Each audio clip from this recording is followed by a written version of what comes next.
Back பெயினுக்கான மெடிமா அண்டா அன்குண்டா said you so ஓகேடா சாமினிமா. Actually நம்ம பிள்ளைகளுக்கு எல்லாருக்கும் நான் வழக்கமா சொல்ற அதே டைலாக் தான். எந்த காலகட்டத்திலயா இருந்தாலும் சரி, என்னை பத்தி நான் வந்து என் சேனல்ல என்னோட சந்தோஷமான விஷயமா இருக்கட்டும், என்னோட கஷ்டமான விஷயமா இருக்கட்டும், சுகமோ துக்கமோ, plus or minus, positive or negative, எதுவா இருந்தாலும் வாட் எவர் வேர் அபவுட்ஸ், சரிங்களா?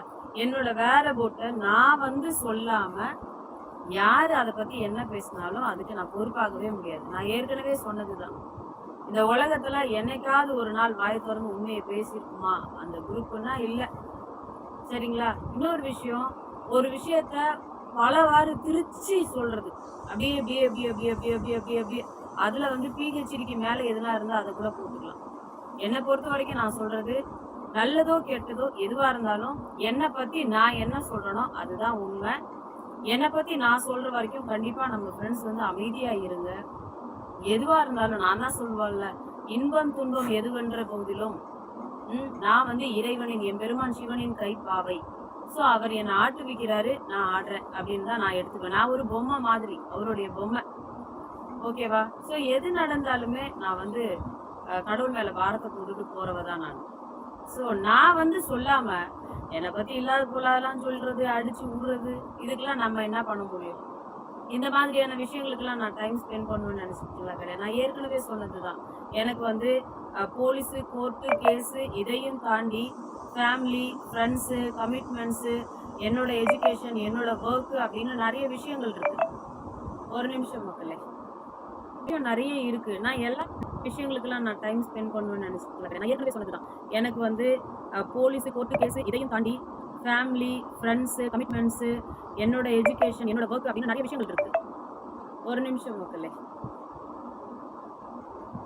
சரிங்களா? என்னோட விஷயம் நிறைய இருக்கு. நான் எல்லாத்தையும் தான் பார்க்கணும். நான் சும்மா உட்காந்துக்கிட்டு மீடியா முன்னாடி உட்காந்துக்கிட்டு இது அதுன்னு சொல்லிக்கிட்டு அப்படியே காலத்தை ஓடிட்டு இருக்க முடியாது. அதே மாதிரி வாழ்க்கையில வெறும் போலீஸு, கோர்ட்டு, கேஸ் மட்டும் கிடையாது. அதையும் தாண்டி எல்லாருக்குமே பர்சனல்னு ஒன்று இருக்கு. ஸோ நான் எல்லாத்தையுமே பார்க்குறேன். என் லைஃப்பை நான் வாழ்ந்துட்டு இருக்கேன், அவ்வளோதான். நான் எந்த ஸ்டேஷன்ல என்னை என்கொயரி கூப்பிட்டாலும் நான் போவேன். அதே மாதிரி எந்த கோர்ட்லேருந்து எனக்கு ஹியரிங் அட்டன் பண்ண எனக்கு வந்து டேட்டு கொடுத்தாலும் நான் கண்டிப்பாக போய் அட்டன் பண்ணுவேன்.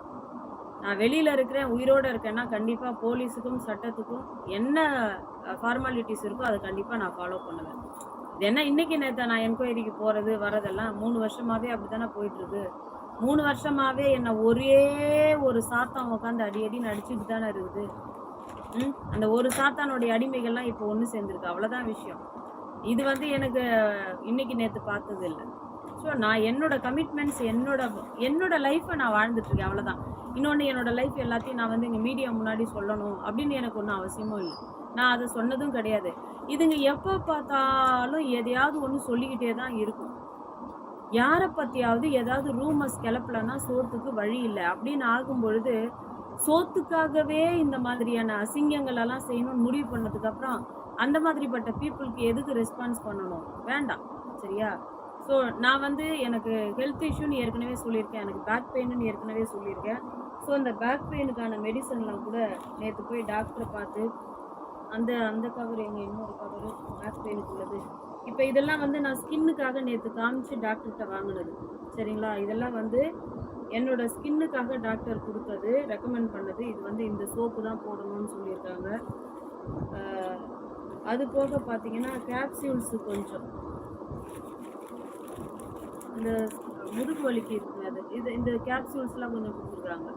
ஸோ இதெல்லாம் வந்து என்னோட ஸ்கின்னுக்காக, சரிங்களா?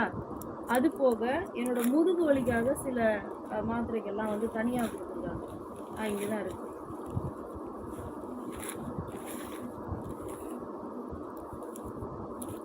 இதெல்லாம் வந்து முதுகு வலிக்கு உள்ளது.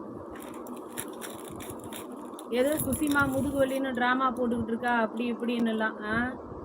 அது சொல்கிறவங்க சொல்ல தான் செய்வாங்க. நம்ம அதுக்கெல்லாம் வந்து நம்ம ஆள் கிடையாது, ஓகேவா? இது என்னமோ என்னது ட்ராமடால், ஹெச்சிசிஎல் அண்ட் பேராசிட்டமல் டேப்லெட்ஸ்ன்னு போட்டிருக்காங்க. இதெல்லாம் வந்து பேக் பெயினுக்காக.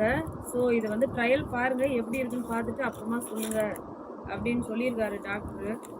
பார்க்கலாம், போட்டு பார்க்கலாம். முதல்ல மாத்திரையெல்லாம் போடுவோம். கொடுத்துருக்காங்கன்னா இருங்க படுக்கைக்குள்ளது. அடுத்தது இது என்ன கொடுத்துருக்காரு? இது என்ன ஆக்சி. ஸோ நேற்று ஸ்கின்னுக்கும் முதுகொலிக்கும் சேர்த்தே பார்த்தாச்சு. எதுக்கு பார்த்துருக்கோன்னா ஸ்கின்னுக்கும் எனக்கு ஸ்கின் அலர்ஜி இருக்கிறதுனால ரொம்ப சென்சிட்டிவ் இருக்கிறதுனால அப்பப்போ அரிக்குது, எரியுது. அதுக்கப்புறம் இந்த முந்திரி கொட்டை பால் பட்டு உடம்புலாம் ஒரே பிளாக் மார்க்காக இருக்குல்ல காலெல்லாம். ஸோ அந்த மார்க்கெலாம் போகிறதுக்காக அப்புறம் எப்படி சொல்கிறது, சும்மா கொஞ்சோண்டு டஸ்ட்டு வீடு கூட்டும் போது டஸ்ட் படும்ல, அந்த டஸ்ட் பட்டாலே உடம்புலாம் பயங்கரமாக அரிக்குது. அவ்வளோ சென்சிட்டிவ். ஸோ இதுக்கு ரிலேட்டடாக வந்து ஸ்கின் டாக்டரை பார்த்தாச்சு. கூடவே வந்து பேக் பெயினுக்காக முதுகொலிக்காக டாக்டர் பார்த்தாச்சு. நான் ஏற்கனவே சொன்னது தான், எனக்கு உடம்புக்கு முடியலன்னா நான் ரெஸ்ட் எடுத்துப்பேன். தேவைப்பட்டா நான் டாக்டரை போய் மீட் பண்ணணும்னா அது விஷயமா நான் போவேன். நான் எங்கே போகிறேன் எங்கே வரேன் எல்லாத்தையும் சொல்லிட்டு இருக்க முடியாது. அதே மாதிரி போலீஸு கோர்ட்டு கேஸுனா அவங்க என்ன சொல்கிறாங்களோ அதை நான் ஒபே பண்ணுவேன். அதை தாண்டி என்னோட ஃப்ரெண்ட்ஸு அப்படின்னு எனக்கு நிறைய ஃப்ரெண்ட்ஸ் எல்லாம் கிடையாது, ஒரே ஒரு கேர்ள் ஃப்ரெண்டு தான். அதே மாதிரி நமக்கு வேற நிறைய கமிட்மெண்ட்ஸு அப்படின்னு ஃப்ரெண்ட்ஸு சர்க்கிளில் அப்படி இப்படின்னு வெளியில் போகிறது அதெல்லாம் கிடையாது. கோயிலுக்கு போகிறது, இந்த ஹாஸ்பிட்டல் தேவைப்பட்டால் போகிறது, ஃப்ரெண்டு வீட்டுக்கு போகிறது, அதுக்கப்புறம் வந்து எங்கேயாவது வெளியில் போய் சுற்றி பார்க்குறது, ஆறு ஏரி குளம் குட்டன்னு. அதை விட்டால் போலீஸு கோர்ட்டு கேஸு. ஸோ இந்த மாதிரி என்னோட வேர்ல்டு வந்து குட்டியோண்டு வேர்ல்டு. இந்த வேர்ல்டுக்குள்ளே நான் என்னோட லைஃப்பை நான் ஒரு நாள் 2 நாள் வரலன்னா உடனே வந்து அடிச்சு பிடிச்சி சுசி வந்து தலைமறைவாயிட்டா, சுசி வந்து ஓடி போயிட்டா, சுசி வந்து தேடப்படும் குற்றவாளி லிஸ்ட்ல இருக்கிறா, சுசியை வந்து இது பண்ணிட்டாங்க, அதை பண்ணிட்டாங்க, தூக்கில் போட்டாங்க, இப்படிலாம் சொல்லும்போது என்னோட ஃப்ரெண்ட்ஸ் வந்து என் மேலே கேர் வச்சிருக்கிற, என் மேலே லவ் வச்சிருக்கிற அந்த ஃப்ரெண்ட்ஸ் வந்து பேனிக் ஆகுறாங்க. என்னவோ ஏதோ ஐயோ அப்படின்னு அவங்களுக்குலாம் மன உளைச்சல். நான் இப்பவும் சொல்றேன், என்னோட ஃப்ரெண்ட்ஸ் சர்க்கிளில் உள்ளவங்களுக்கு எல்லாருக்கும் நான் ரிக்வஸ்ட் பண்ணி கேட்குறேன், நான் வந்து ஒரு விஷயத்த சொல்ற வரைக்கும் தயவு செஞ்சு யாருமே பேனிக் ஆகாதீங்க. உங்க எல்லாருக்கிட்டையும் நான் ரொம்ப தாழ்மையா கேட்டுக்கிறேன். ஒரு சில பிள்ளைகள்லாம் எனக்கு நேற்று ஃபோனெல்லாம் பண்ணிலாம் கேட்டீங்க. நான் அப்போ டாக்டரை பார்த்தேன். டாக்டர்கிட்ட பேசிட்டு இருக்கிற டைம்ல எனக்கு கால் வந்தது. நான் ஒரு சில பேருக்குலாம் சொன்னேன், ஒன்றும் பதட்டப்படாதீங்க, எனக்கு ஒன்றும் இல்லை, நான் நல்லா தான் இருக்கேன் அப்படின்னு சொல்லி நான் சொன்னேன். எனக்கு என்ன நடந்தாலும் நான் தான் சொல்லிட்டேன்ல, ப்ளஸ் ஆர் மைனஸு என்னை சுற்றி பெரிய சதி வேலை நடக்குது அப்படின்றத நான் 3 வருஷமாவே சொல்லிட்டேன். இது எனக்கு புதுசு கிடையாது, இது எனக்கு பழசு தான். என்ன ஒன்று, நான் வந்து பொதுமக்களுக்கு நிறைய விஷயங்களை கொண்டு சேர்க்கணும்னு நினைக்கிறேன். நான் ஆல்ரெடி நிறைய விஷயங்களை பொதுமக்களுக்கு கொண்டு சேர்த்து இன்னும் நினைக்கிறேன். பட் அதுக்கான கால அவகாசம் வரும்போது கண்டிப்பாக நான் அதை செய்வேன். சில நேரங்களில் என்னோட கமிட்மெண்ட்ஸ், என்னோட ஃபேமிலி, என்னோட ஒர்க் அப்படின்னு நான் போகும்போது அப்படியே நான் போயிடுவேன். ஃப்ரீயாக விடுங்க. என்னோட பீப்புளுக்கு நான் ஒரே ஒரு விஷயம் தான் சொல்கிறேன், எனக்கு எதுனா நீங்கள் எல்லாம் வருத்தப்படுற மாதிரி, பதட்டப்படுற மாதிரி, நீங்கள் எல்லாம் வந்து மன உளைச்சல் ஆகுற மாதிரி எனக்கு எதுனா ஆயிருக்கு அப்படின்னு நீங்கள் ஃபீல் பண்ணீங்கன்னா உங்களோட உணர்வுக்கு நான் என்னைக்கு மரியாதை கொடுப்பேன். அதுக்கேற்ற மாதிரி நான் வந்து எனக்கு எதுனா ஒன்று ஆயிருந்ததுன்னா ஒன்று என்னோட லைவ்ல நானே வந்து பேசுவேன், இல்லைன்னா சம்மந்தப்பட்ட என்னோட அட்மின் மூலமா எனக்கு என்ன நடந்தாலும் நான் என் சேனல் மூலமா தெரியப்படுத்துவேன். இது ரெண்டுமே இல்லை, நானும் வந்து என் லைவ்ல எதுவும் சொல்லலை, என்னோட அட்மினும் வந்து என்னோட சேனல் மூலமா எதுவுமே உங்களுக்கு போஸ்ட் பண்ணலை அப்படின்னா கொஞ்சம் வெயிட் பண்ணுங்க. You have to wait. சரிங்களா? கொஞ்சம் வெயிட் பண்ணுங்க. நான் வந்து லைவ் போடுற வரைக்கும் வெயிட் பண்ணுங்க. அது வரைக்கும் நீங்களா ஒரு முடிவுக்கு வராதீங்க. யாரும் பதட்டப்பட வேண்டாம், யாரும் வருத்தப்பட வேண்டாம். ஆனாலும் இந்த மாதிரியான கடினமான நேரங்கள்ல என் மேல எவ்வளோ கேர் இருக்கு, என் மேல எவ்வளோ லவ் இருக்கு.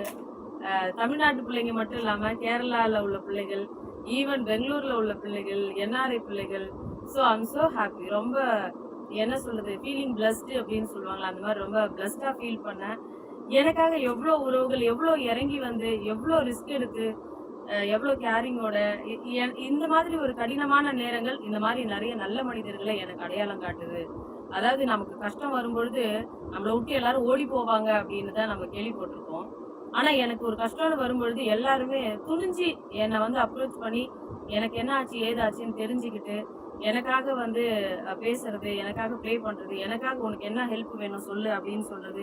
ஸோ இதெல்லாம் வந்து பார்க்கும்பொழுது இந்த கடினமான நேரங்களை கூட சில நேரங்களில் நமக்கு நேசிக்க தோணுது. ஸோ உங்க எல்லாரையும் நான் ரொம்பவே மிஸ் பண்றேன். நான் ஏற்கனவே சொன்னது தான், யூடியூப் தான் எனக்கு பிரதானம் அப்படின்னு நான் இருக்க மாட்டேன். யூடியூப்ல தான் நான் ஏர்ன் பண்ணணும் அப்படின்னு நான் நினைக்கல.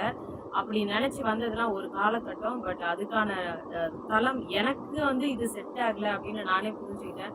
எனக்கு சின்னதா குட்டியா ஒரு பிசினஸ் பண்ணணும். அதுல நெறைய பெண்கள் வொர்க் பண்ணணும். ஒரு சுயதொழில் மாதிரி.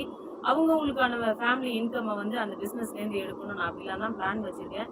எல்லாம் என் பெருமான் சிவன் அவரு தான் முடிவு பண்ணணும். என்ன செய்யணும், ஏது செய்யணும்னு. ஸோ எனக்கான ஒரு டர்ன் வரும்பொழுது நான் போயிருவேன். எனக்கு இந்த மீடியாக்குள்ள வந்து உட்காந்துக்கிட்டு, மல்லு கட்டிக்கிட்டு இதுக்கெல்லாம் எனக்கெல்லாம் டைமே கிடையாது. சரியா? ஸோ என்ன பத்தி எதுனா ரூமர் யாராவது பரப்புறாங்கன்னா, அதுக்கு நான் பொறுப்பாகவே மாட்டேன். என்னோட ஃப்ரெண்ட்ஸு என்னோட எந்த ரூமரையும், என் சார்ந்த எந்த ரூமரையும் நீங்க வந்து காது குடுத்து அங்க கேட்டுக்காதீங்க. நானா வந்து எனக்கு என்ன நடந்தாலும் நான் சொல்லுவேன். அதுல தெளிவா இருங்க. அவ்வளதான். சரியா? அப்புறம் என்ன